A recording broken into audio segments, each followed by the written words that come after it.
সূরা মুলকে 30টি আয়াত রয়েছে। সূরা মুলক বিচারের কাঠগড়ায় আপনার পক্ষ হয়ে আল্লাহর সাথে তর্ক বিতর্ক করবে। সূরা মুলক যতক্ষণ পর্যন্ত আল্লাহ আপনাকে ক্ষমা না করে ততক্ষণ পর্যন্ত আপনার পক্ষে কথা বলবে এবং আপনাকে জান্নাতে নিয়ে যাওয়ার জন্য চেষ্টা করবে। সূরা মুলক কত বড় একটা গুরুত্বপূর্ণ সূরা। আমরা যারা সূরা মুলক পড়তে জানি, যারা জানে না তাদেরকে আমরা জানাই সূরা মুলক সম্বন্ধে। যারা কোরআন পড়তে জানে না তাদেরকে আমরা কোরআন পড়ার কথা সবাই বলি। যারা পড়তে পারি তারা সবাই বলি কোরআন মাজিদ পড়তে হবে, সূরা মুলক পড়তে হবে। দেখে পড়ুন আর না দেখে পড়ুন, মুখস্থ করে পড়ুন।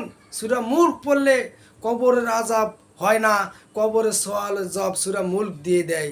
ইমানের সাথে যদি সূরা মুলক তেলাওয়াত করা হয়, অবশ্যই আমরা সূরা মুলক সম্বন্ধে সবাইকে জানাবো। এটাই আমার খুব বলার।